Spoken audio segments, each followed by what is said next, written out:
नमस्कार बंधुসকল আজি মই আপোনালোকক জলকীয়াৰ খেতিৰ ভিডিও দিবলৈ গৈ আছো তো আশা কৰো আপোনালোক সবে ভালে আছে তো খেতিত আজি হাৰ হিসাব হৈ আছে মই প্ৰথমতে আপোনালোকক সকলোকে মই স্বাগতম জনাই লৈছো মোৰ চেনেলৰ তৰফৰ পৰা তো আপোনালোকে যদি আজি বিচাৰে মই আপোনালোকক জলকীয়া খেতিৰ ভিডিও দিবলৈ গৈ আছো তো আজি আকাশী টেন চুলি জলকীয়া খেতি আপোনালোকক দেখুৱাম তাৰ লগত আপোনালোকক প্ৰথমতে দেখুৱাইছো যে খেতিত ইউৰিয়াৰ লগতে মেগনেছিয়াম আৰু কলা ডিএপি 1026 দিয়া হোৱা নাই আজি কলা ডিএপি দিয়া হৈ আছে তো খেতিত যথেষ্ট পৰিমাণৰ লাভান্বিত হ'ব পৰা যাব তো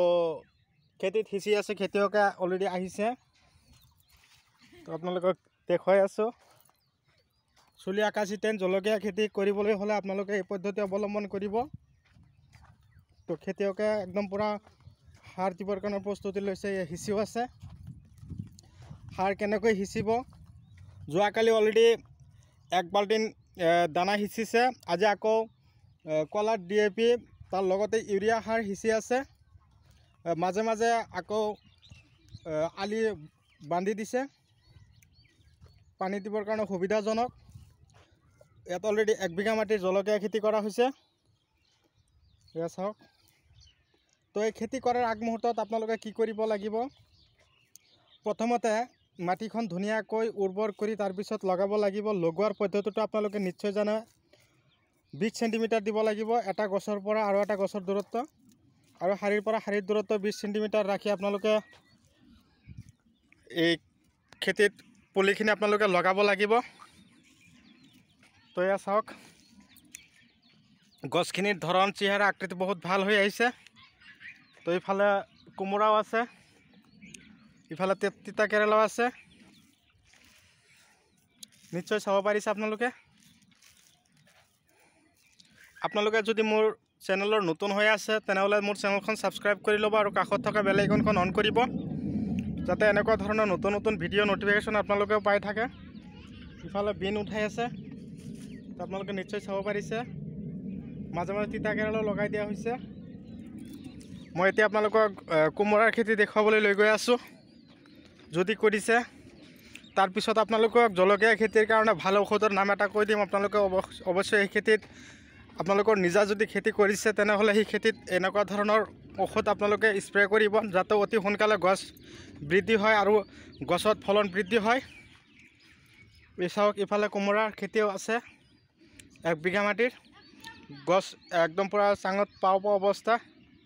যথেষ্ট পৰিমাণৰ ফলন আহি আছে তে কথা হল জলকীয়া খেতি যদি কৰিছে বা খেতিত আপোনালোকে সাৰ হিচিম বুলি ভাবিছে তেনেকুৱা ধৰণৰ যিকেইটা সাৰৰ নাম আপোনালোকক কৈ দিছো এইটো ভিডিওৰ মাজেদি আপোনালোকে অৱশ্যই জানিব পাৰিছে কিন্তু জলকীয়া খেতিৰ আপোনালোকে যদি গছ অতি সোনকালে বৃদ্ধি কৰিম বুলি ভাবিছে তেনেহলে আপোনালোকে খেতিত 95 যেটো দানা আছে সেই দানাৰ লগত ইউৰিয়াৰ লগত সংমিশ্ৰণ কৰি আপোনালোকে মাৰিব এতিয়া বতৰো বেয়া হৈ আছে আজি বৰষুণ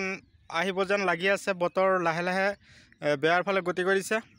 তো বৰষুণ আহক খেতিয়কৰ ভাল এটা কাম আহিব এফালে সাৰ হিচি আছে মাটিখিনি শুকাই গৈছে পানীৰ যোগান ধৰিব লাগিব তো ভগৱানে পানী দিয়াৰ লগে লগে খেতি বাতিও যাতে অলপ ভাল হয় তাৰে কামনা কৰিলো তো বন্ধুসকল আপোনালোকৰ ভিডিও চাই কেনে লাগিল মোক কমেন্টত জনাব তো এনেকুৱা ধৰণৰ ভিডিও আপোনালোকক যাতে মই দি থাকিব পাৰো আপোনালোকে চাই যাতে আপোনালোকৰ কিবা কামত আহে 95 দানাটো আপোনালোকে জলকীয়া খেতি যদি হিচিব পাৰে ফলন বৃদ্ধি পাব আৰু তাৰ লগতে গছৰো বৃদ্ধি হ'ব গছ বৃদ্ধি হ'বৰ কাৰণে আপোনালোকক মই দানাটো দি দিলে চাওক সাৰখিনি ঢালি আছে আৰু খেতিত হিচি আছে আপোনালোকে এই পদ্ধতি অৱলম্বন কৰিব আৰু খেতিত ভালদৰে নিকানি কাম কৰিব মাটিখিনি উৰ্বৰ কৰি শুকাবলৈ দিব তাৰ পিছত আপোনালোকে জলসিঞ্চন কৰিব জলসিঞ্চন কৰাৰ পিছত আপোনালোকে চাব যে জলকীয়াৰ গছৰ বৃদ্ধি কেনেকুৱা হয় তো আজি মই গছৰ বৃদ্ধি আৰু যিকোনো গছৰ নতা জাতীয় গছে হোক আৰু সৰু সৰু গছে হোক বৃদ্ধিৰ কাৰণে মই আপোনালোকক যিখিনি ঔষধৰ নাম কৈ দিলো আপোনালোকে সেই ঔষধখিনি আপোনালোকে যদি খেতিত দি দিব পাৰে অৱশ্যই আপোনালোকে ফলন লাভ কৰিব পাৰিব তো বন্ধুসকল মই আৰু দেৰি নকৰি মই আজি আপোনালোকৰ মাজৰ পৰা বিদায় লৈছো পৰৱৰ্তী ভিডিঅ'ত মই আপোনালোকক পুনৰাই লগ পাম সেই আশাৰে ধন্যবাদ।